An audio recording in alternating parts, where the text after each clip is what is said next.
That's not how the Force works. I don't care. Yeah, I think I remember seeing the movie. There's one scene that sticks out, and it probably sticks out for everybody, which is that, have you heard the tragedy of Darth Plagueis the Wise? What are you talking about?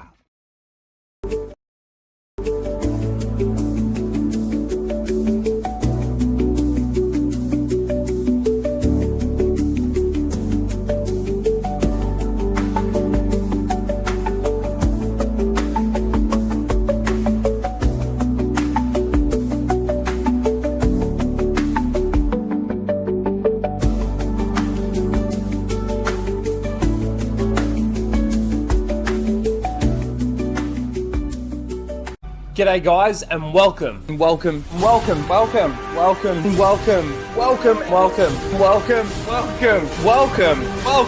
back to Casual Rage.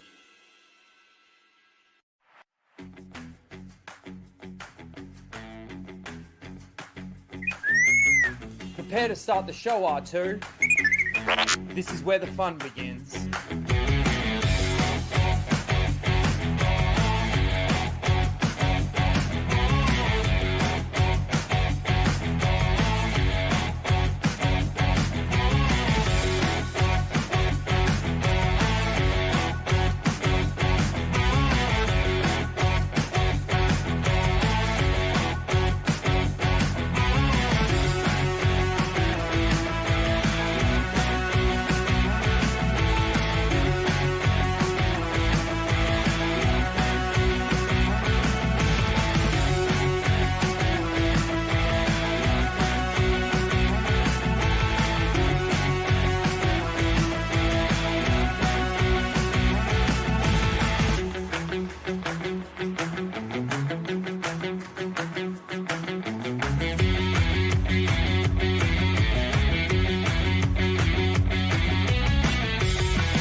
Hello everyone and welcome to Casual Rage 242, where we casually rage out about the topics of the week.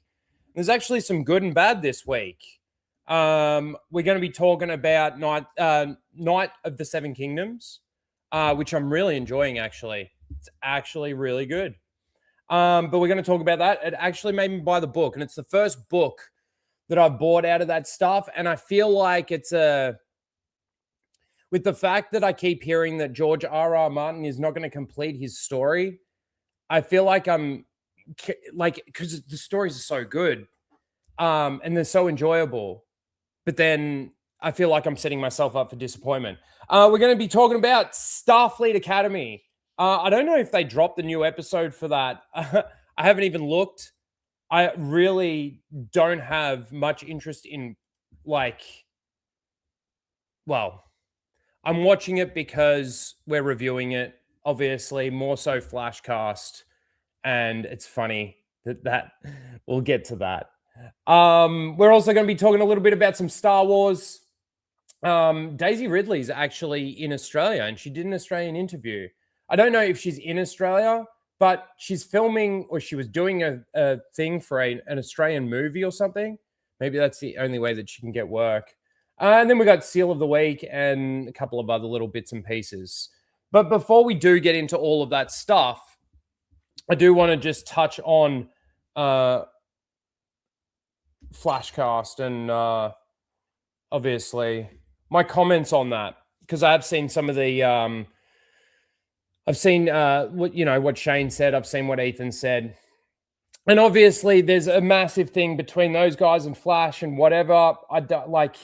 I just want to clarify what I was saying in my drunken stupor, which fucking I hate it, because I hate the drama. Usually I just sit there, all right, Flash, if you want to say whatever you want to say, you say whatever you want to say, and I'll sit there with my mouth shut. But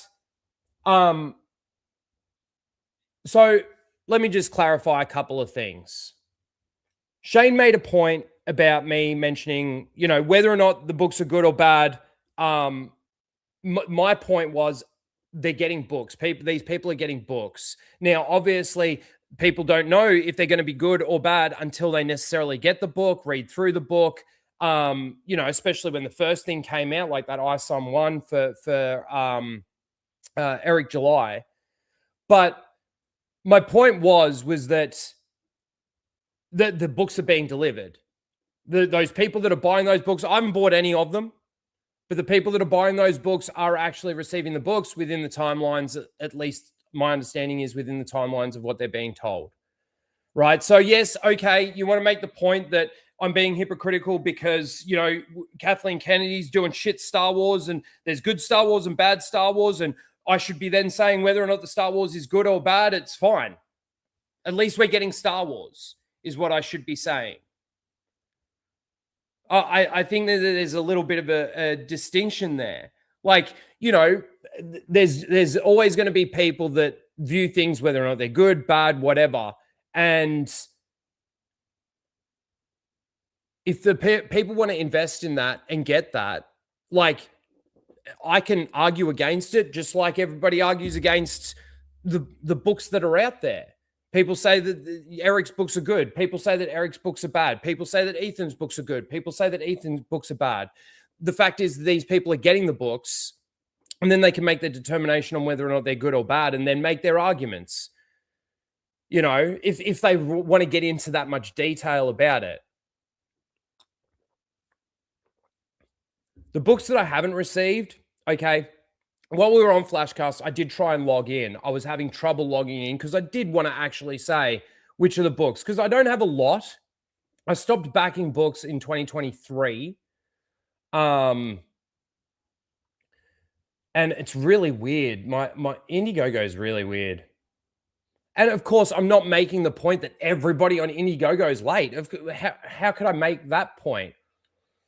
I'm just making a point that some of the books that I've backed have been late. This is the thing that's really weird about it. Look at this. And I'm doing this right at the beginning because, okay, people, whatever.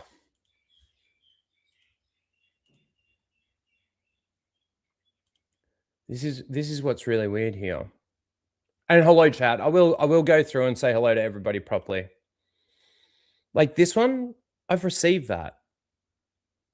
I've got the books here. John Malin's Graveyard Shift. I've got that. I don't know why it's still saying placed. But the ones that I don't have, I'm not sharing my screen because I haven't been on Indiegogo for so long that I don't want to give anything away that I'm not supposed to. So there's only 2 that I'm missing. I know that there are other books by some of these people or other people out there, not because I've only got 2, that are late as well within that sphere, within Comicsgate. And I know, look, you can come after me all you want. I'm just stating what I'm stating, and this is the position that I'm in with it all. And it does annoy me too, because like, for me here in Australia to back these books, am I going to give shit away? Here I am. Okay, I can only go to there. It doesn't really show anything though. All right, so Cyberfrog 3, I backed that. Let me tell you, when I backed it, I placed my order or backed it on the 5th of the 7th, 2023. Now, there's an automatic, I believe, update happening on these because it says last modified was 24th, maybe not actually, 24th of the 10th, 2025. I backed 2 books. I think I can share, oops. I think I can share this. It's actually a little small. Can I blow it up a bit?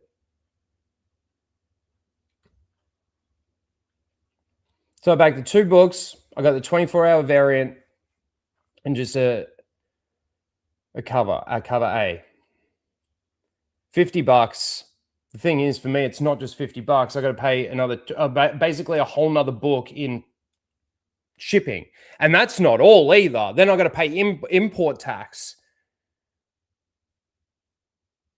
At least I did with the. I don't know if it's the same actually for Indiegogo. I know that when I ordered stuff with Ethan through eBay, that was really expensive. That was really expensive on shipping. So there's that one.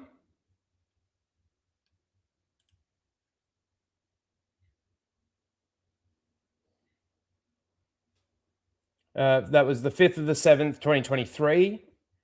And it's so weird. Like even Achromatic Chronicles Blue, Drunk 3PO's book, it says placed. I've received that. Fiendish, I've received that. That's completed. Anna's calendar, warts and all, completed. Received that. Cyberfrog 2, received that. The other one, which the thing is, I wasn't even a massive comic book person. I liked the people. I liked what they were doing. I liked how it was a bit of an alternative from some of the bullshit that's been going on. That was my purpose of helping and backing and showing my support and all of that. That was what I was doing. And the other one is Fragaboom's Black Flag, which I placed that order on the 1st of the 11th, 2020. 6 years. No, well, 6 years in November this year. So it's 5 years. Anyway, that's all I was saying. And if you... people are going to spurg. People are going to say what they want. People are going to do what they want, like this fools here. Yellow Flash is just a friend. And we've gotten to know each other because of the internet. You know, as friends. Like, there's nothing more to it. But that's all I was saying. Now, yeah, okay, it might have seemed like, because Flash brought it up, I was piling on. All right. And in regards to what sort of Ethan was saying, like, I wasn't really getting uncomfortable. I just don't want to get into the family stuff. If Flash wants to get into that, I'll sit there and shut up. I'm not doing that. I'm not playing that game. And I told Flash, you know, and he, like, you know, he wants to make the argument that you've gone after his family or what. Fucking, you guys do, you guys. Man, that I'm not getting into that. You know, if you're going through family stuff and that means that you're having to go above and beyond your own, even the expectations of yourself to be able to do your life, amen. God bless you. I'm not getting on that. But I've told Flash, you know, but the thing is Flash has been a good friend. He's, you know, helped me out. He's done a lot for me. I haven't experienced any of that. And I'm not getting into that. I'm not getting into that. So that's basically it. It wasn't premeditated, Shane. Like, man, well, for me, it certainly wasn't. There's no trying to divide Anna. I think you guys have done a good enough job with that. And that's all I'm going to say on that.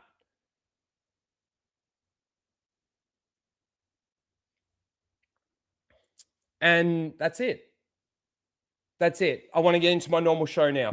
So if anybody wants to know what my response is to everything that happened on Flashcast and then just my takes in regards to what happened, I hated it.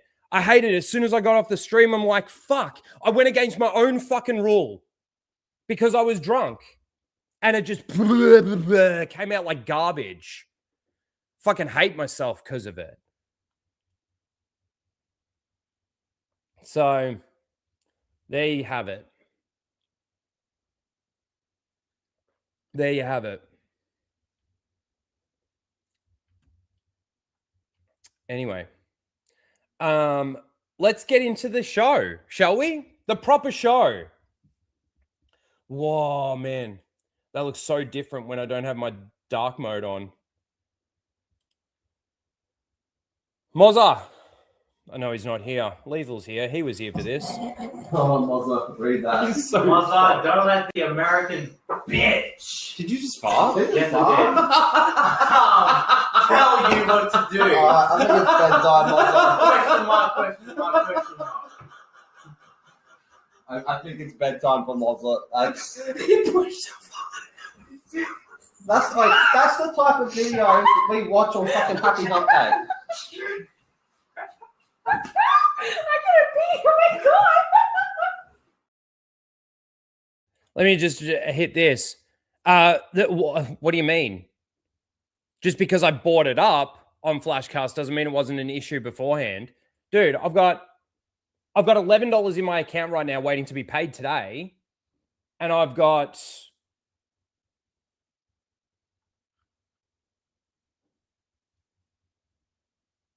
$130 worth of comic books and shipping since 2020 sitting there that I can't access. I could ask for a refund, but can I even ask for a refund now? I don't really want to. Like, the whole point of what I was doing back then wasn't necessarily to sit down and actually read the books. Yeah, maybe one day I'll get around, actually flick through the book, have a read, whatever. It was more that I was backing the people. But then still to not get anything out of it.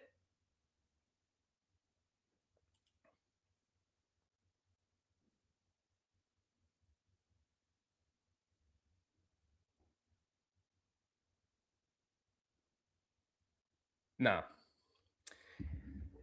Yeah. All right. Let's get into the show, shall we? Let's get into let's talk about Night of the Seven Kingdoms really quickly, because there's it's just a bit of a review that I want to actually go over with this thing, because I never watched oh man, what am I doing? I've been put off so much now. Let's say hello to the chat. Cell Shade. G'day, mate. Cheers, brother. We've got Mike Hill, the great Mike Hill. Thank you for sending me that last seal of the week. I think that's probably going to be the winner, to be fair.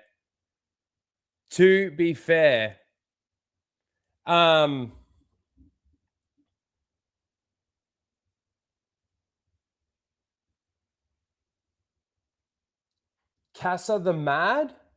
I'm sorry if I'm getting that wrong.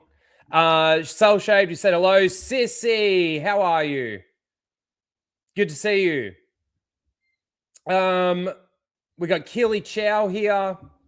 GT Weber, Melissa Lord. Keely Chow, I already said. Hello, everyone. Scran. Lethal. Soul Assassin. Mr. Bantham. How you doing? Yo! Man, I hate it when the names roll together like that. I'll call you Rengard. Denga Rengard. Yeah. Oh my God. I don't know. I fucked that up.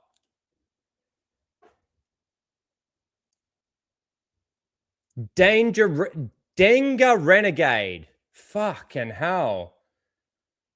See, it's another thing with dyslexia. Words put together like that. Like, even when I read Soul Assassin, my brain has to do a lot of work. Yeah, I think I got it in the end. I think I got there in the end. All right. Did you get scared? Let's talk about Night of the Seven Kingdoms. I never really watched Game of Thrones. I, in fact, never really watched. I never watched Game of Thrones. I always had people telling me, family and friends telling me, you need to watch this. It's really good. It's something you'd get into. It's something they weren't wrong. Because if House of the Dragon, at least House of the Dragon season 1, and Night of the Seven Kingdoms is anything to go by, then yes, I would love Game of Thrones. The thing that was really disappointing is I know it was basically at the tail end of it. I sort of started to, everybody's talking about Game of Thrones. They've been talking about it for years now. Maybe I'll start sitting down and actually watching it. And then it got to the final couple of seasons, and obviously a lot of the people that I trust out there that talk about shows and entertainment didn't like it and thought that it did a lot of damage to it. And then there was obviously the controversy behind George R.R. Martin not completing the book, not having the book completed, all of that sort of thing. House of the Dragon is whack. I didn't mind season 1. And apparently it does start to really fall off. And apparently even George R.R. Martin has got nothing to do with season 3 because they've gone so far off the rails. I mean, that might just be a rumor that I heard. Yeah, more late books. Yeah, George R.R. Martin, you fucking man. It's an ultimate late book, that one. Geordie, how you doing? And I was actually thinking, obviously I'm more an audiobook person. I listen to a lot of audiobooks, and I could get into them, but again, I kind of feel like I'm half setting myself up for disappointment.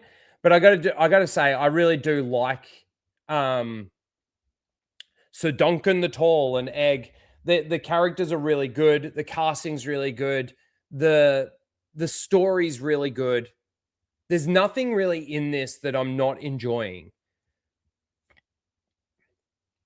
And that's the thing. This show, short episodes, 30 minutes roughly, each episode. Oh man, you got to the end of the last episode and you were like, no, don't end there. Of course, it's going to end there. Being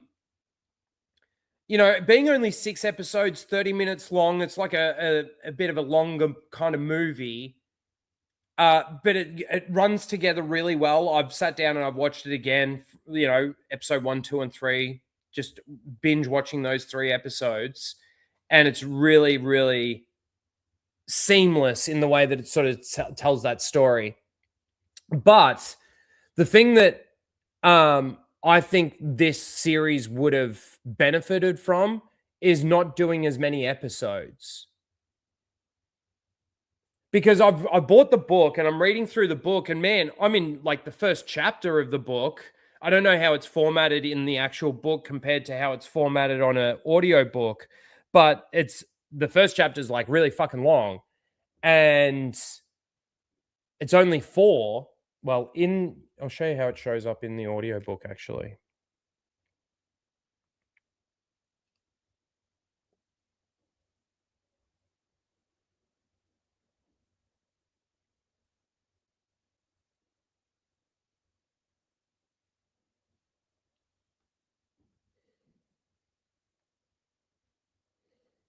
Listened to it last night. So look at this.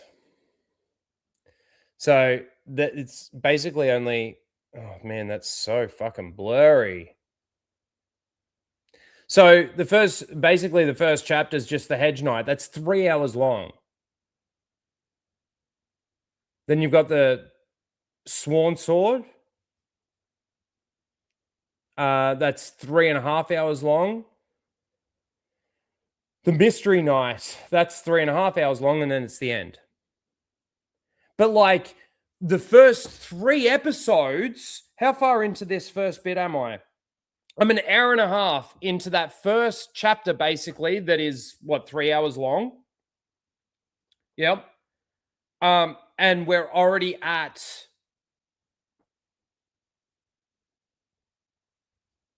basically around the beginning of or yeah, around the beginning of episode 3. That's got to mean that they're doing 2 seasons of this, surely, aren't they? SWA, how you doing?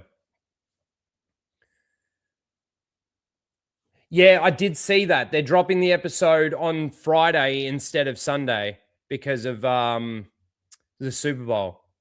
It's so awesome. I've got 5 days off, so I'm not working tomorrow. I'm going to be on a couple of streams tomorrow. At least I think so. I don't want to confirm anything because I haven't yet heard back. They invited me last week, but I was working last week, and I said I'm free next week. And I just sent them a reminder, just saying, just wanted to let you know that if you still wanted me to come on, I'm free. So we'll see. Saturday I got my cousin's wedding. Sunday, Flashcast. Well, it's Flashcast for me Sunday. And then Monday I've got off as well to watch the Super Bowl. I wonder what the trailers are going to be. There's going to be a Mandalorian and Grogu trailer. Have they actually, do we get like an announcement of what trailers they're actually doing? I do want to go back to Night of the Seven Kingdoms, but hold on a second. Let me just check something.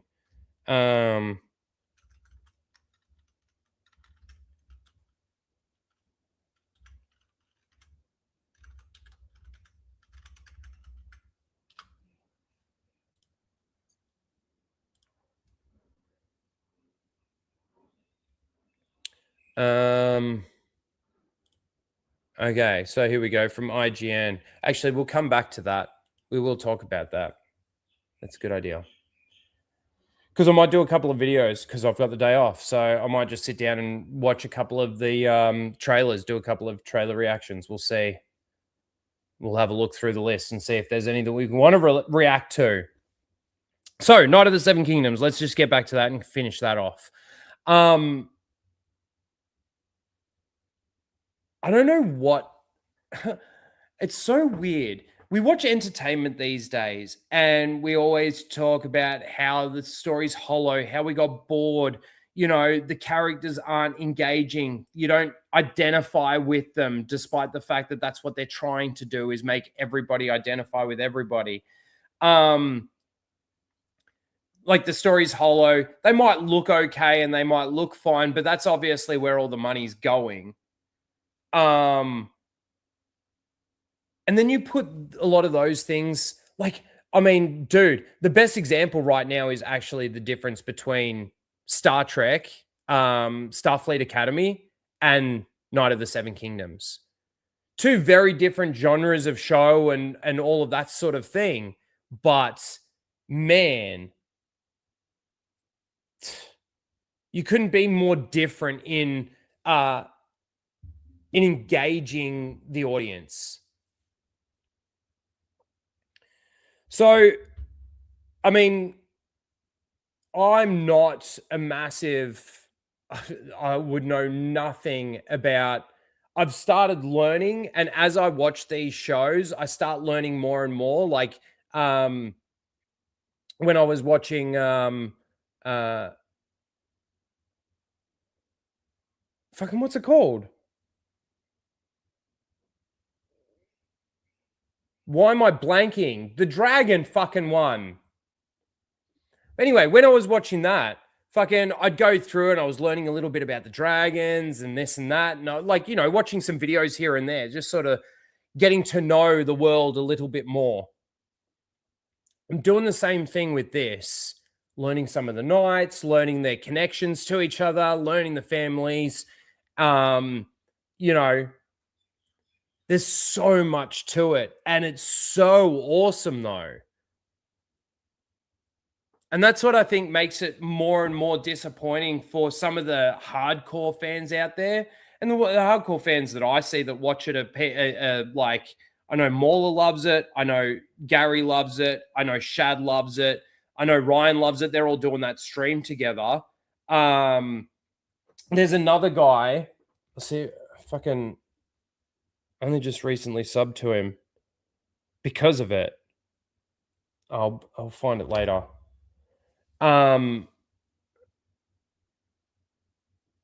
but like I can't imagine like they're like you see their disappointment when they talk about this book is never going to get done. This, the story is never going to get completed. We're just going to have it in our heads.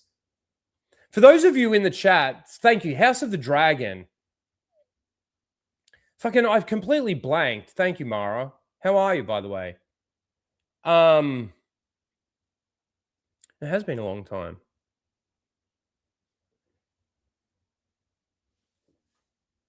Hedge Knight is so good so far.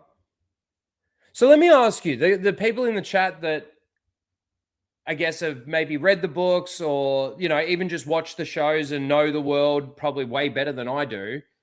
If I was, is it better for me to watch Game of Thrones up to a certain point? Is it better for me just to read the books? The books is going to take me a lot longer to get through them all. Babysitting your niece night right now? Oh, nice. Just chilling. Yeah, like would I watch Game of Thrones but only go to like season 6 or something like that and then go to the books? Oh, well, I guess the books don't complete it, does it? Game of Thrones season 1 through 4 is good.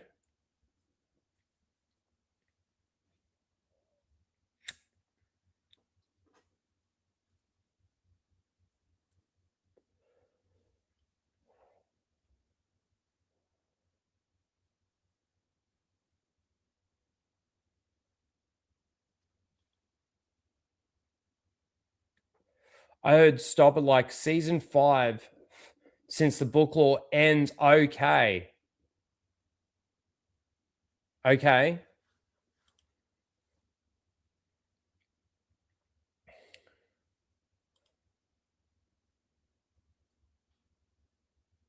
So hang on.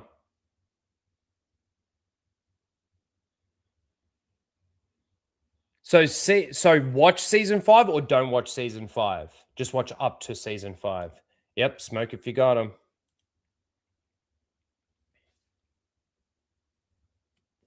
It goes downhill fast. Okay. So just watch those. Okay. All right, I can do that.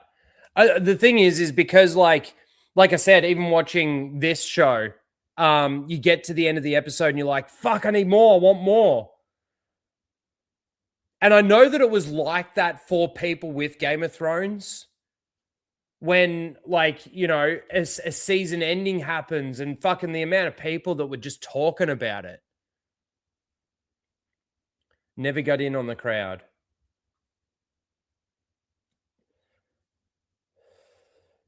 So, if you're not watching Night of the Seven Kingdoms, and you've been sort of starving for some good entertainment, the good thing about this too is that there's some great comedic moments in it.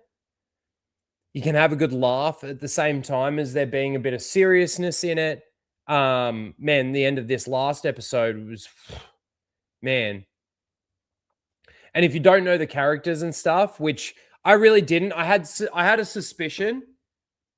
I had a very, very big suspicion that, because obviously there's talk of these princes that are missing and stuff like that. So, yeah, it's great. It's great. I don't. It's funny because I don't. You can talk about the things that you don't like, and like you can get into real detail about them. The things that you like, yes, the characters are great. That the chemistry between the two characters is fantastic. The comedic moments land really, really well. The story's really good. Man, it's just enjoyable. It just really is enjoyable. And you get to the half an hour and you think that you've been watching for 10 minutes because it goes that quickly because you're having so much fun with it. And you just want it to keep going. And then on the other side of the coin, you've got Starfleet Academy, which I don't even know how long those episodes are, but fuck, do they feel long. Fuck, do they feel long.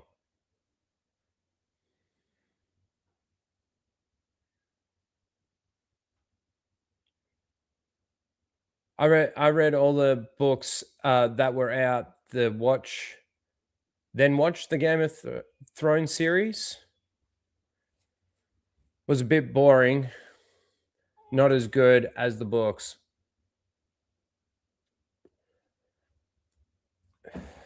I just feel like with something like this, where you've got you can end up with so many characters in these family trees that are just massive family trees. And like you've got the first person that's in line for the throne, you got the second, third, fourth, and just like, and then like it can break off into another family and stuff like this. I just feel like for me, like visually seeing them, like I tell you what, reading Night of the Seven Kingdoms, and like having the reference of who's who, I don't know.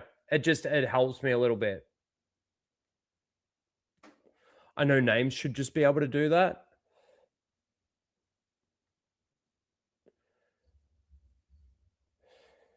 But then when you've got Aegon the first and Aegon the second and Aegon the third, and then he names his son Aegon, but then you've got another person over here that names their son Aegon. I don't know. It's maybe not that quite complicated, but it feels complicated. But like I said, on the other side of the coin, you've got Starfleet Academy. And this last episode of Starfleet Academy, I've said this before, I'm not a massive Star Trek guy, right? I can see this bit of fluff there, and it's kind of annoying me. Oh, look at the fucking cat hair.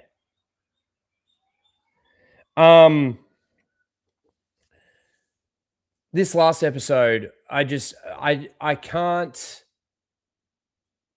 fathom how they got to a point of wanting to make Klingons the way that they've made Klingons. I don't understand. These 8 houses, these 8 families or whatever are on this ship that apparently has a massive explosion and fucking, it's chaos. It's a tragedy.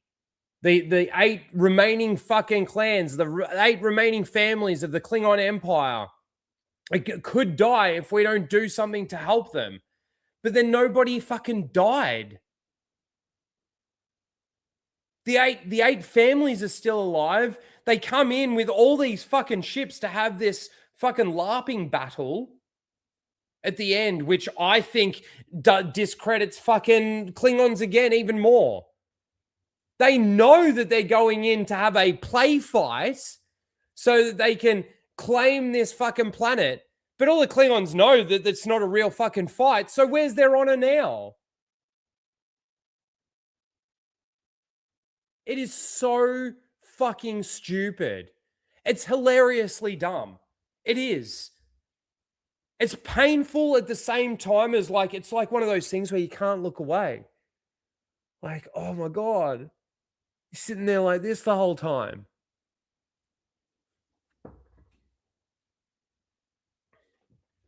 Ridiculous. The captain is insufferable. The Klingon chick, the Klingon fucking Jebediah, insufferable. She comes in. Fucking, first of all, this fucking retarded Klingon. Gary's tweet here, which has got an image which you can use. This fucking guy.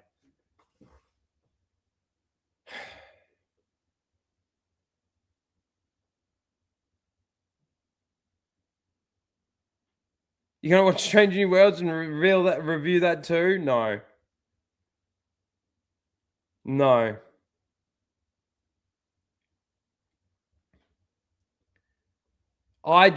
This. Like, I thought Star Wars was really bad, and it is really bad. But fuck, man, for ages, all I did was listen to other people that know this stuff way better than I do, reviewing it and talking about it and saying how bad it is and stuff like that, to actually sit down and watch an episode or two and see what they're actually fucking doing. When, you know, I haven't sat down and watched all the way through fucking Next Generation, you know, but I've watched a good portion of it. I've watched episodes of the original series. To see what they're doing to these things, like, it's like we know why they're doing it, but still in the back of my mind, I just don't get it. I just don't get it. The Lord of the Rings thing, the fucking Rings of Power. Doctor Who, like Doctor Who's a nothing burger for me. Like I could not give two shits about Doctor Who. But for those of those fans out there that do like that franchise, fuck man. The clips that I've seen with that trans girl at the piano, I don't even know what the fuck that is that I'm watching.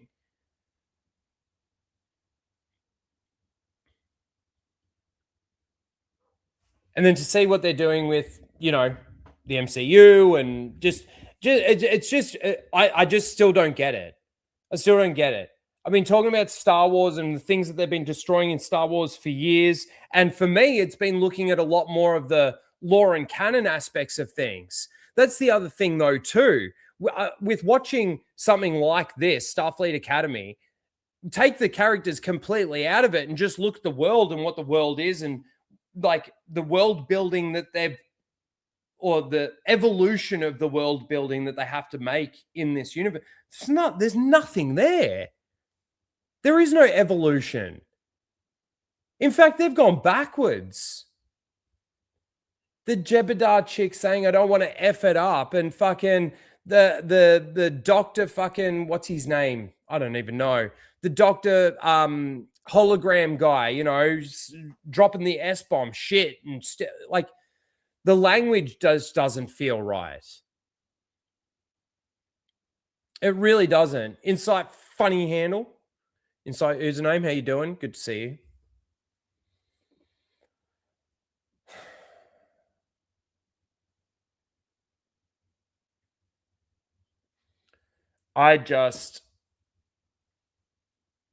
It's mind-blowing to see. It's mind-blowing to see that because you got to remember, the people that are working on Star Wars aren't the same people that are working on Star Trek, aren't the same people that are working on Lord of the Rings, aren't the same people that are working on Harry Potter, but all of these people have that same mindset of just changing shit for the sake of changing shit.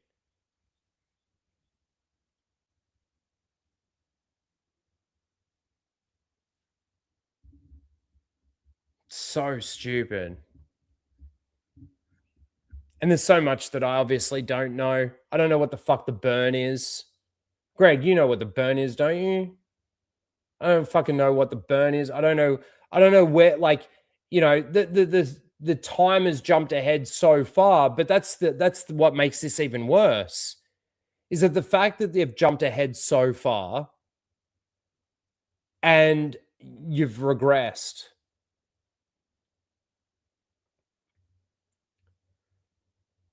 And this character, there's this one point where you know, he's struggling, he's trying to, you know, this disaster's happened and he's getting prepared for this debate, and you know, they're talking about the Klingons and that's what they're debating over, and he's sitting there and he's trying to read off the cards, and the gay fish dude comes walking in and starts like doing some sort of humming chant thing with him to try and give him strength and courage, and he's doing this, and you know, but the thing is the guy's standing this far away from him and he's holding this, like, you know, the guy's got like this and he's got his sort of hand over the top, sort of holding it, and he's got his hand sort of flat on his back and he's like, you know, holding him in his hand. Like, it's so fucking weird. He has two dads. That's true. He does have two dads. They bailed on him.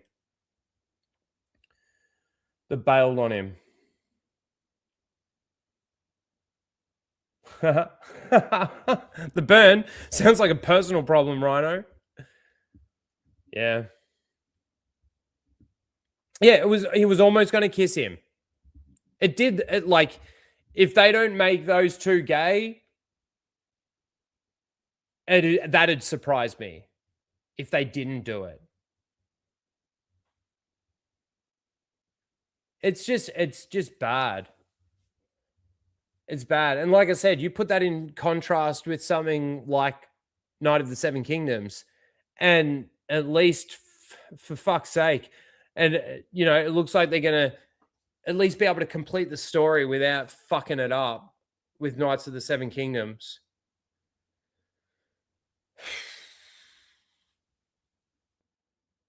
I just don't even really know what to say about Star Trek anymore. Like the previous episode where I don't even know the race, and he's doing his sign language, and then they put the translator pin on him, and while he's doing the sign language, the translator pin's translating what he's saying. But then like they remove dude. I think there was a scene where like he's not wearing the pin, he's talking, and the daughter or the son or something needs to translate for him to them. It's like, why not just wear the pin? Technology. I don't know. Maybe there's a law thing behind why he doesn't want to wear the pin all the time. Maybe. But it just seems stupid to me. You got this technology, the advancements in everything. And yet we're still it's still just retarded. Yeah.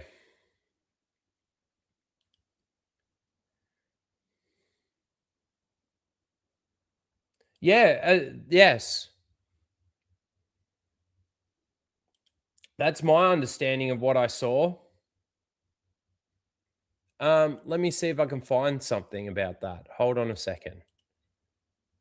Because if you haven't seen it, like, the problem is it's fucking an episode from, hang on. It's an episode, I think, from 2 weeks ago.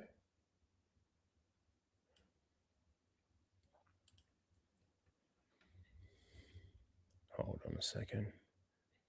I don't know how I'm actually going to find this.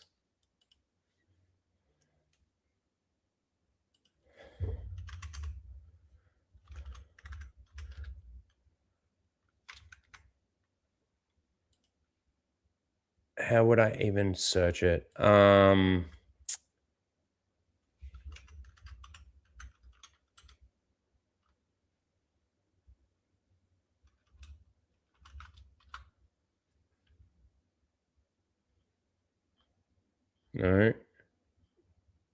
No. I swallowed my comm badge. Oh my god. The thing is, I can't remember the name of the race of the.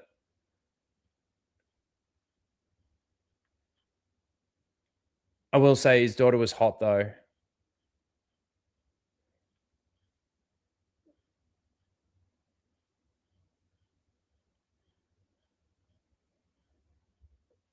This is the thing though, with something like Star Trek, when you watch Next Generation and stuff like this, even though it was science fiction, even though it was outside of the realms of reality, within the world that it was in, everything felt real. Everything felt really fucking real. And it's lost that. Just like everything else, you lose your immersion when you start to concentrate on anything other than the story and the characters and the way normal people and characters develop. And then you've got the races. I can't find it. And then you've got the races, and the type of people that they are, or the type of things that they're doing. Like, you've got the Klingons that are a warrior race. Honor, they want to, maybe they would want to fall in combat, in battle.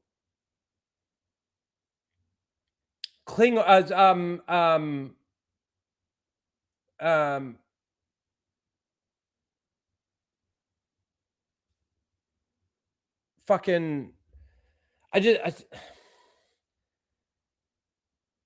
got Spock and fucking they're always dealing in logic, and I don't know.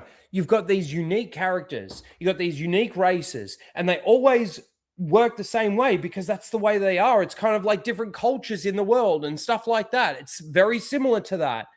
Same time, it's very different, and it's set in its own world, and it has its own rules, and it has its own things. That's why when you do get some human moments from a character like Spock, there's so much more meaning behind them.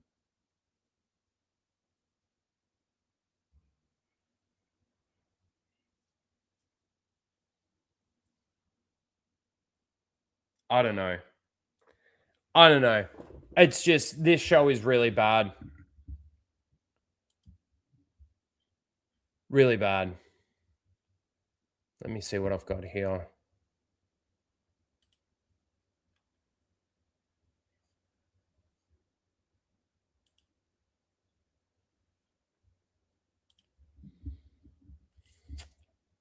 But that's pretty much it. Like, I'm not really going through like episode by episode breakdowns probably on either of these shows, despite the fact that with Night of the Seven Kingdoms, I am actually enjoying it. All races are the same now. Yeah.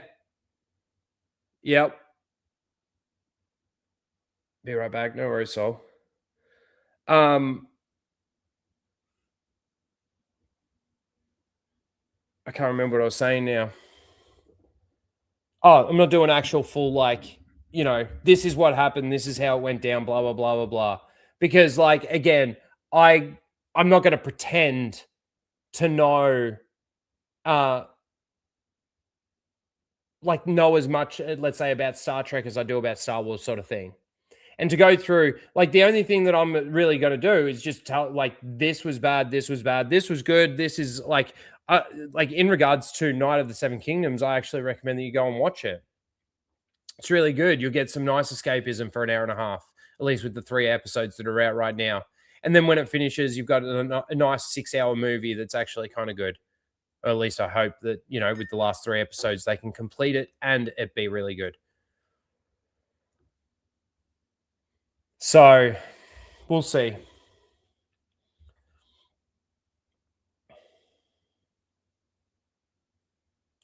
So Starfleet Academy says otherwise, then it is so. I don't know what you're talking about, Greg.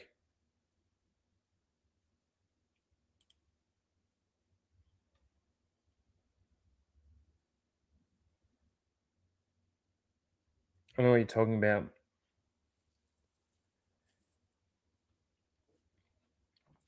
All right. That's pretty much those two. Go and watch Night of the Seven Kingdoms. Don't bother with Starfleet Academy. I think Star Trek, from, I know that Greg is tapped out of Star Trek. I don't think, Greg, you haven't watched anything in a while, have you? The last thing that I think you watched would have been Lower Decks. It seems to just continually be getting worse. Just like everything else, really. Just like everything else. Let's see. What else have we got here? Oh, we got a couple of Star Wars things, but before we get into the Star Wars things,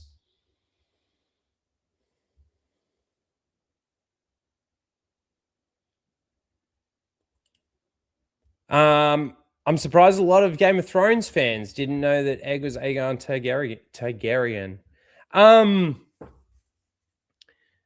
Well, like, I didn't know. I had my suspicion, only because there was little drop points of the sun's missing and all of that sort of thing, and it's not really too hard to put 2 and 2 together.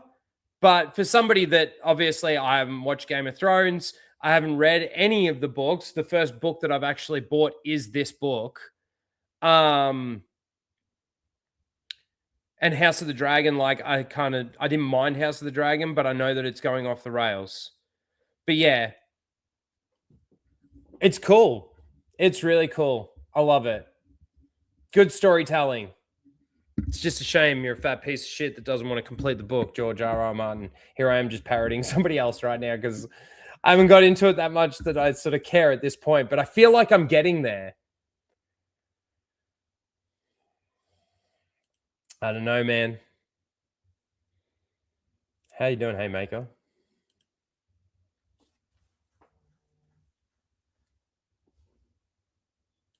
Are you asking me?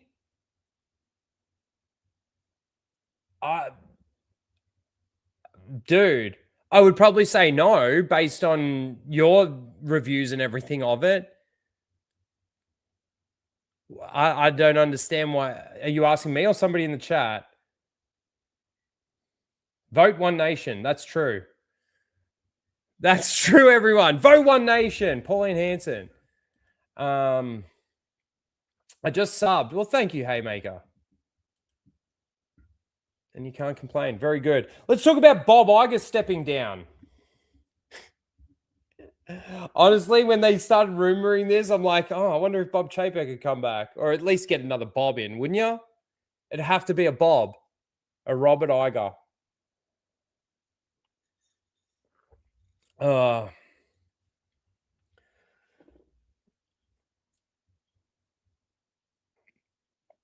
I don't know. Nutrium saying Lower Decks is part of new Trek canon. Fucking.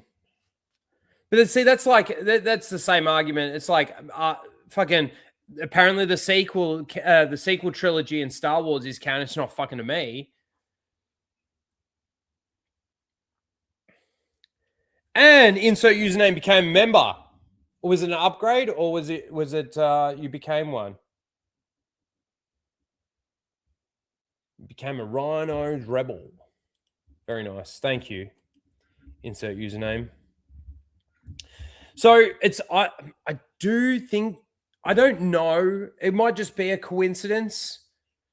Kathleen Kennedy and Bob Iger both stepping down around the same time.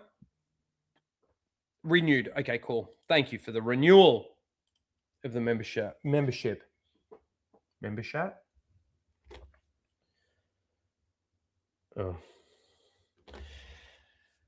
Oh. Yeah, so it could just be a coincidence that both of them are just stepping down around the same time. However, the person that's taking over from Bob Iger is the guy that runs theme parks, right? Like, I don't know I don't know the ins and outs of all the fucking things, but like, I just wonder, is anything going to change? No, like, it's the same thing with Kathleen Kennedy stepping down and Dave Filoni coming in. Is anything going to change? No. There might have been, like, honestly, and I don't know whether or not it would or not, but I think that there would have been a little bit of hope from some fans out there or some people out there if somebody from the outside, if both of these companies were to come in and take over. Not like promoting from the inside, but actually getting somebody from the outside coming in. It's the only way that a person like myself, or probably a lot of you, could think, yeah, okay, there's a possibility here that they could make a change. If you're just promoting somebody with inside the fucking cesspool that's already there, then nothing's changing. It might get worse. It definitely might get worse. I think the thing is that we're already getting worse, and we've already had Dave Filoni. Disney's been getting worse, and we've had Bob Iger. Yeah, Bob Chapek came in. I mean, let's call it what it is. He was the fall guy, wasn't he, for the COVID fucking thing? But then Bob Iger comes back in, and now he's retiring. Now he's stepping down. Good luck with your politics aspirations, man.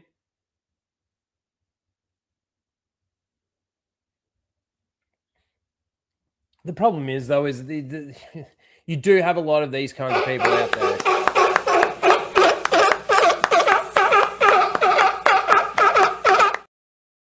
And those kind of people, you know, fucking Bob Iger starts running for president or something like this, and all these Disney people will come out and start going, "Oh, you did such a great job at Disney. You'll do such a great job with the country." Like, I don't know.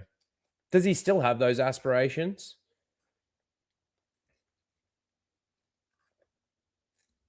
So the end of this year, he's stepping down, and the guy from the theme parks is coming over to run the show.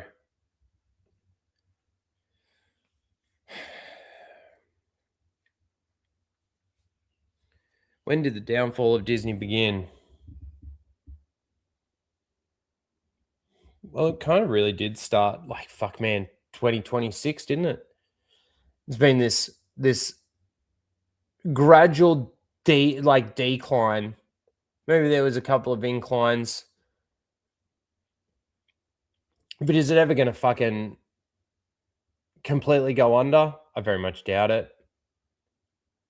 I remember fucking when I was in Orlando, fucking Jay, Drunk 3PO, sort of showed me around. It was awesome. We didn't go to the Disney parks, but he showed me, like, we went on the free monorail thing, not the monorail, the fucking carry cars. I don't know, Skyline. Fucking they're fucking huge, man. Huge. Maybe Netflix will buy Disney. That was actually really interesting watching some of that. I don't know exactly what it was. Senator Holly fucking questioning. That's man.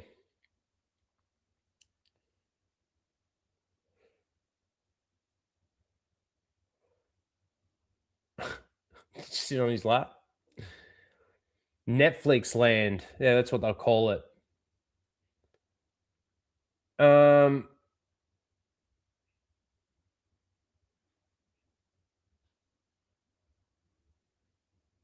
heard there's a chance the track could bend. Look out. He took you to the party. He was trying to fuck you. So, Bob Iger, see you later at the end of the year. Good luck to you. I don't think this is going to change much at Disney. Kathleen Kennedy stepping down and Dave Filoni coming over. That's actually, like, things are just going to continue getting worse because we've seen what... It's so funny, man. Let me see if I can find this comment. Hold on for me 1 second. I want to fucking show you this. I have to show you this.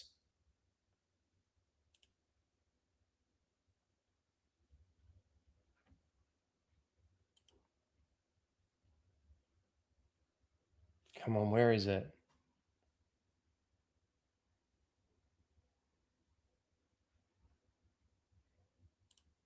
Here we go.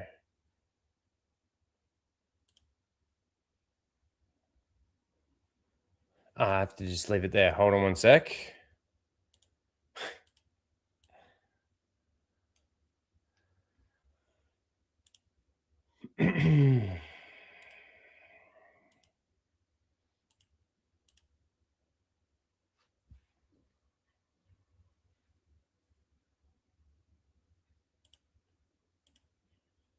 So this was a comment. I don't know if I can actually blow it up any bigger if the... No. Okay, I'll just fucking read it anyway.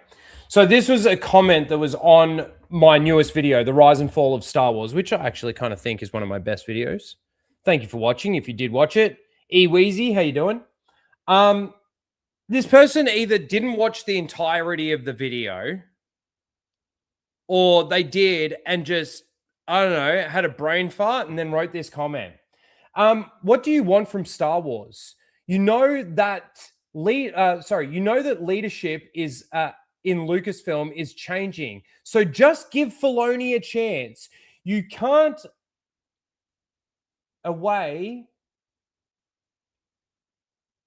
you can't always see my dyslexia. You can't always get what you want from the media, and this bashing of Star Wars has got to stop. Okay, dude, we've had enough of Dave Filoni to know that he is fucking destroying it just as bad as Kathleen Kennedy did. Kathleen Kennedy stepping down, and if you watch the actual fucking full video, you would have seen, around the 7-minute mark or something, I start going into Filoni's stuff within the video.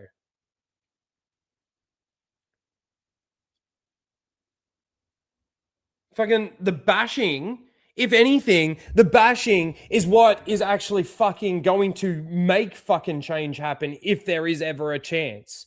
Which there's not. I don't know why, I would say that. There's no chance. Because you got people out there that think that Filoni is going to make a change still. Despite the fact that you've got fucking years of Filoni of people saying, oh, this is really fucking good. Oh, this next thing from Filoni is going to save Star Wars. Oh, that's really fucking good. Oh, this next thing's going to save Star. Save it from what? You're fucking already saying it's really fucking good. Get over yourselves. What the fuck are you talking about? What's it going? So it's going to save Star Wars by bringing all the people that you don't want in the fan base back to the franchise? Is that how it's going to save it? Fucking idiots, man.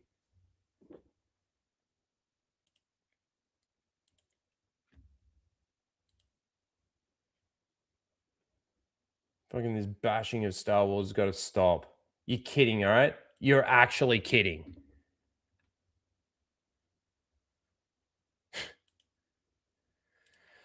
So, anyway, good luck to you, Bob. Good luck to you, Kathy. Fucking weirdos.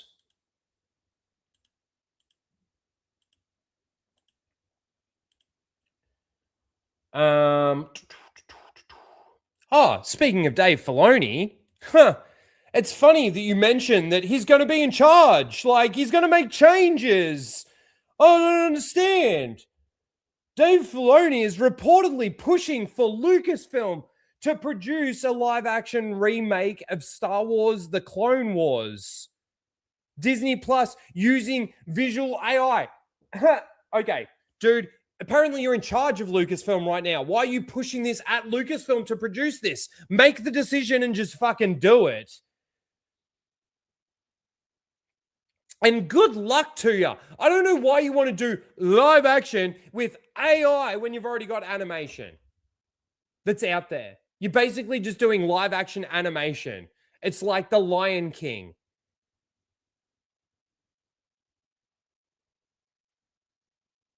It's so stupid. It's so stupid. And in the Clone Wars, there's a lot of shit. There's a lot of bad shit in the Clone Wars. And Dave Filoni's come out and said that. Dave Filoni came out and he said that while he was doing the Clone Wars, there was things that George Lucas didn't let him do or didn't want him to do or didn't like him doing. So when he went to show him certain parts or show him episodes or something like that, he would leave parts out of it so that he could get a sign off and get an approval. And then he'd go back into fucking the thing and just add in the bits that he took out to show George. He's admitted to that. Admitted to it from the horse's mouth. This isn't my speculation. This isn't me throwing him under the bus and throwing shade because I don't like him. Because I don't like him. These are words from his own goddamn mouth. And you want to think he's being loyal to George's canon? You think you fucking Jesus. You don't even need to get to the part of my video where I start talking.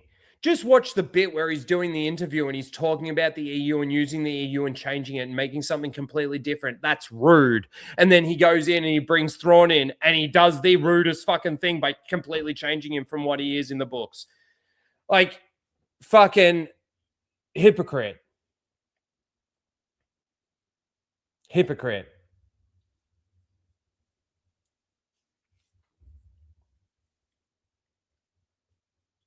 So fucking, I don't understand. Are you in charge? Or are you still waiting for Kathy to get out? You've still got to wait. Like, has she actually stepped down? Has she actually left? When's that actually happening?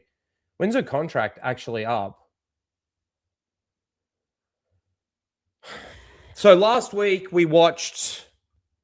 Actually, I've just plugged my headphones in, which means I'm going to have to reshare my screen.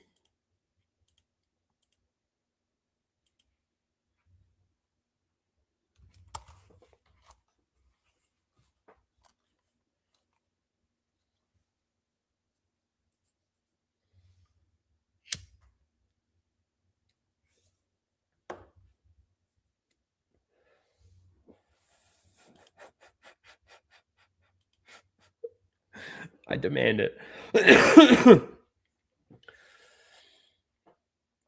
Fucking Mandalorian, man. So last week we watched the Maul, the Shadow Lord trailer. Let's just take a listen and see what Sam Witwer actually has to say about what to expect from this series. Is this the first thing that we're getting for this year out of Star Wars? But is this supposed to come out before Mando and Grogu? I mean, it's nice to give people a taste of what the series is going to be. I mean, the visual style, for example, and even the audio, all that stuff. We're going a little bit further than we've gone before. It's, you know, I mean, if you're doing a show where Maul is a point of view character, then it necessitates that you take your familiar style, but you tweak it for how he sees the world. So it's a little bit darker. It's a little bit more dangerous in the way that it looks and sounds and feels. It's gorgeous. And I have so many questions. Notice there how he just mentions about the way that it looks and feels and sounds. Because that's all Star Wars is now, is the way that it looks, feels, and sounds. And I would say the feeling part of it is nostalgia. It's not, you know, people talk about, oh, this feels like Star Wars, or this doesn't feel like Star Wars, or whatever. Like, I don't know. I've sort of gotten a little bit confused by that now. Because to me, it's just, it is Star Wars. If you've got to say, oh, this feels like Star Wars, then it's not Star Wars.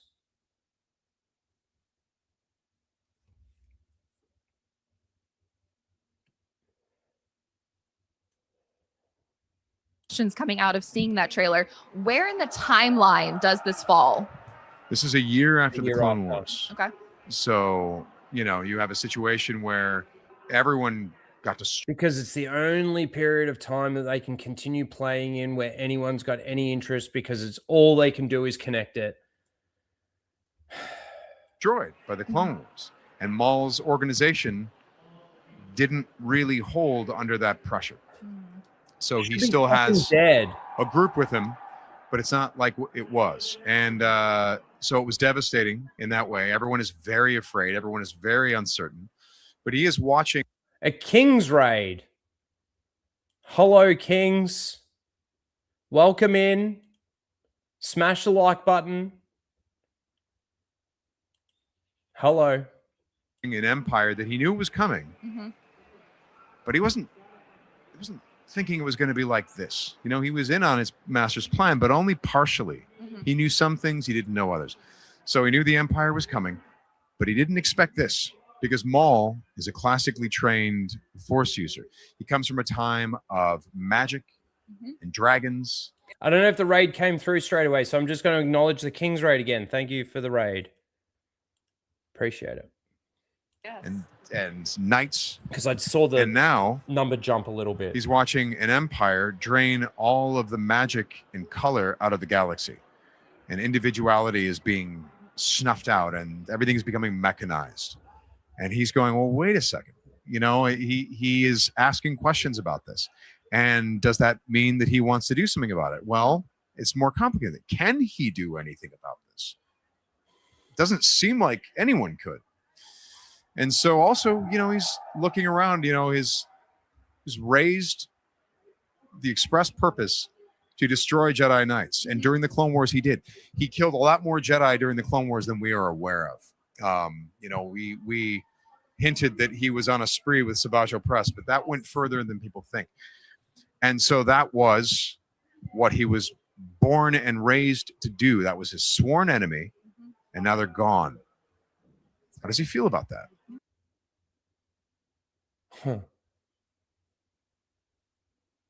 I don't really care because Maul should be dead.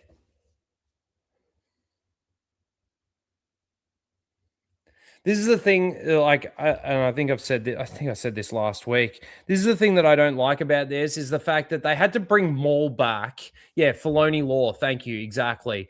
They had to bring Maul back because he was, a fan favorite character. He was awesome. Like, people liked his fighting style. People liked his, grit. His rage. And they only got a little bit of him. But this is where, like, going back and telling stories that Maul Shadowhunter, Maul Lockdown, adapting those two books shows Maul way better than anything that we've seen from moving forward with Maul.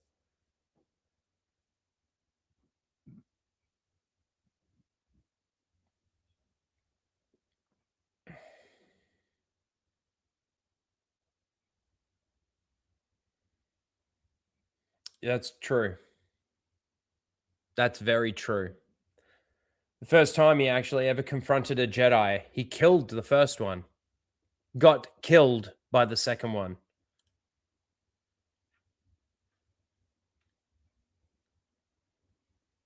Anyway. When's that due? Man, we probably looked at it last week and I said the exact same thing. But probably at the end of the trailer, it told us.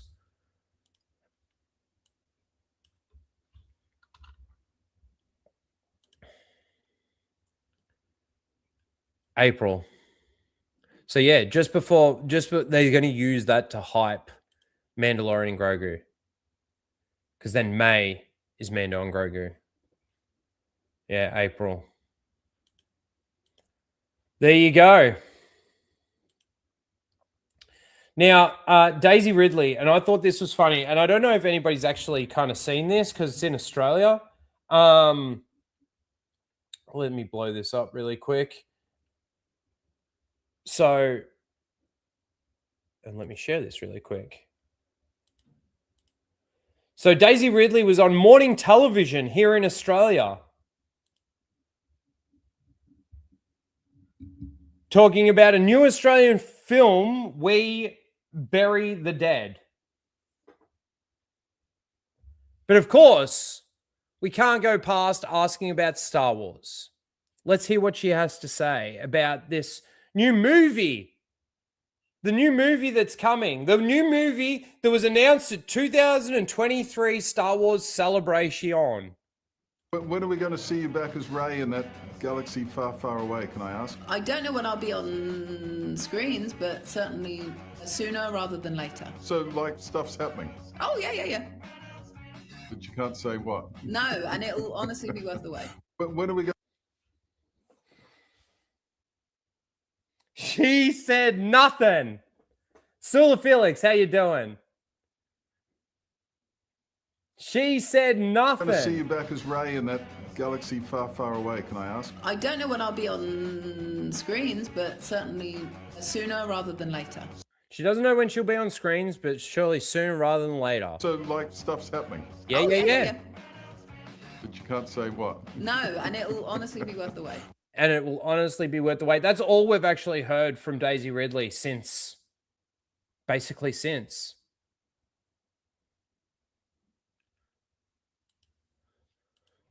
What is this movie? We Bury the Dead.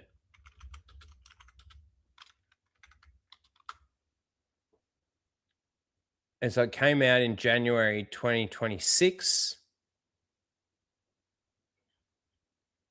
Let's see.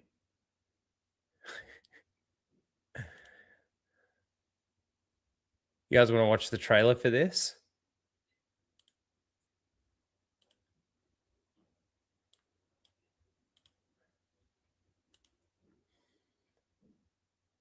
Zombie apocalypse movie, huh?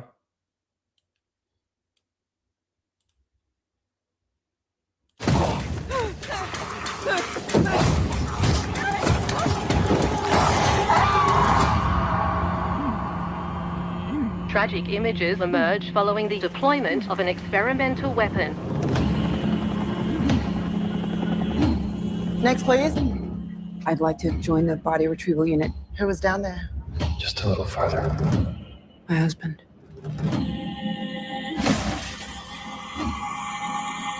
I want to make a difference. There should be a way to get to the highway without them spawning us. I know what you're going through, but if you find your husband, I hope you understand what that could mean. Is that the Great Ocean Road?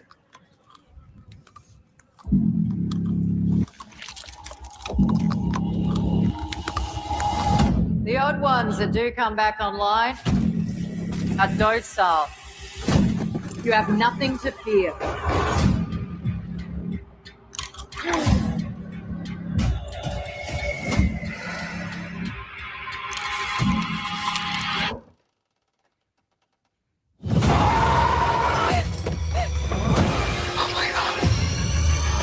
You want to know why only some of them come back? They're the ones with unfinished business. Is it true what they're saying? They're getting more hostile by the day.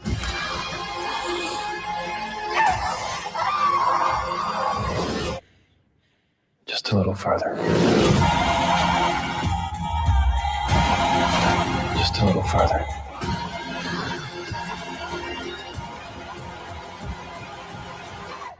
Just a little further.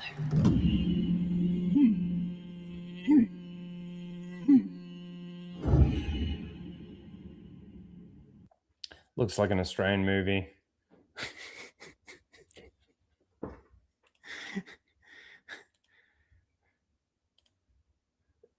Yeah. Okay.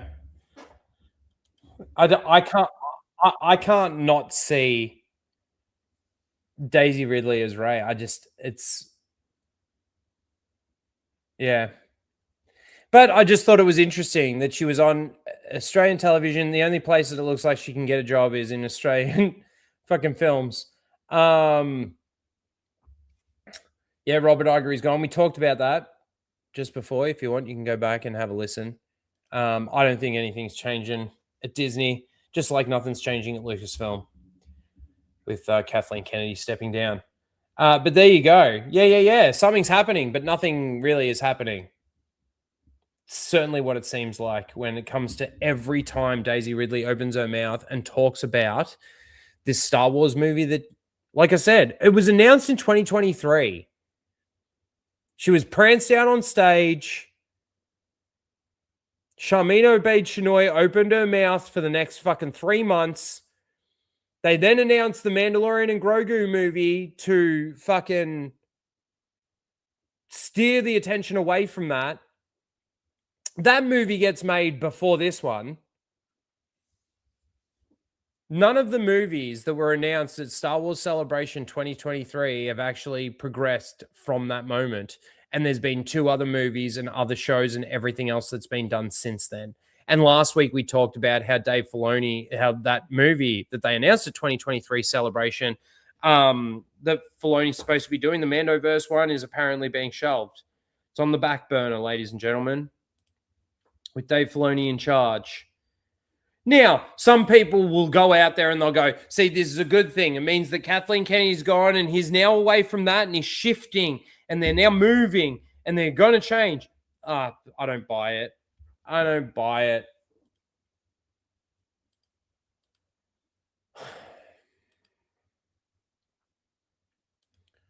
I don't buy it.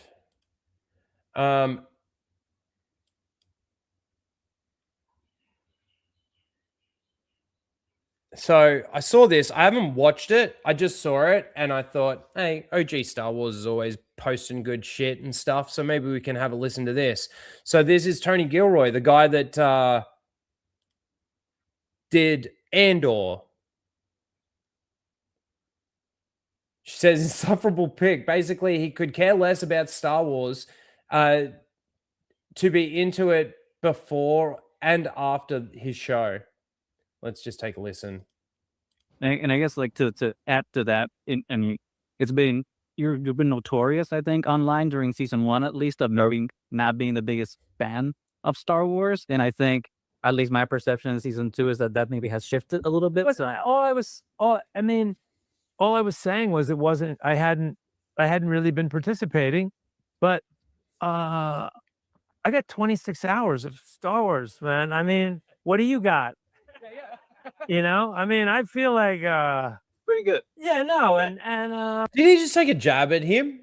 What do you got, dude? The dude was just asking, like, since doing season 1 and coming into season 2, have you become a bit more of a Star Wars fan? I've done 26 hours of Star Wars. What have you got? What? What are you talking about? We've actually got a clip for that.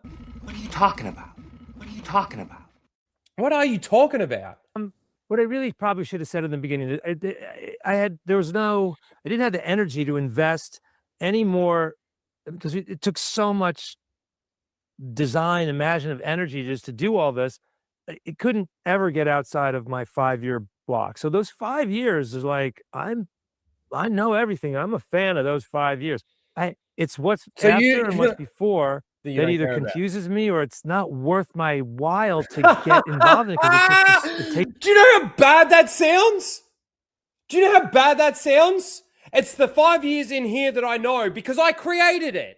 That's what he's basically saying. He understands this part, but I don't understand what comes after it. I never understood what comes before. So how can you insert a piece in here when you don't even understand the story that happened that you're actually contributing to? That is the dumbest fucking thing I think I've heard somebody say when it comes to fucking producing something ever. Whether or not they've been a fan of it or not. Takes me away from what I need to concentrate on. But after ever get outside of my took so much design, imaginative. So he takes a jab at the guy that asked the question. And then he proceeds to basically just throw himself under the bus. Energy just to do all this. It couldn't ever get outside of my 5-year block. So those 5 years is like, I know everything. I'm a fan of those 5 years. It's what's after and what's before that either confuses me or it's not worth my while to get involved in it because it takes me away from what I need to concentrate on. But wow. After that's actually fucking. And look at the smug fucking look on his face after he said it. She fucking. Oh my god, that's that chick. These are all Star Wars people. I want to go back here. I've never seen him before though. The guy actually asking the question. Do we get a? I thought there was a bit more of a zoomed out shot. Was it right at the beginning? I don't know who that guy is. Fucking hell, man. He had a meltdown. He did. I can't believe that he fucking I hadn't really been participating, but I got 26 hours of Star Wars, man. I mean, what do you got? You know, I mean, wow, what a piece of shit. John Gets Gaming for 11 months. Thank you. Oh, poor little Gilroy. Can't read or research. Fuck, man. That's like, it's, and the thing is like, the funny thing is like, this guy created the one thing in Disney Star Wars that most people think is okay and praise and that sort of thing. Now, you've all heard my arguments against Andor. It is probably the best thing that Disney's done, but it's not good, and it's not good Star Wars. I still believe that. It's confusing, and he's not talented enough to actually work around anything, but he sure does love that brand name. He does. He loves his little 5-year little segment. This guy is lazy, is a lazy, untalented hack. Thank you, John Gets Gaming. Thank you. The 10 top. Fuck, man.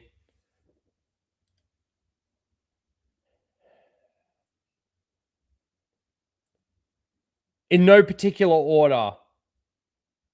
Revan, Bane, Palpatine, Vader, Vitiate. Fuck, I got 5.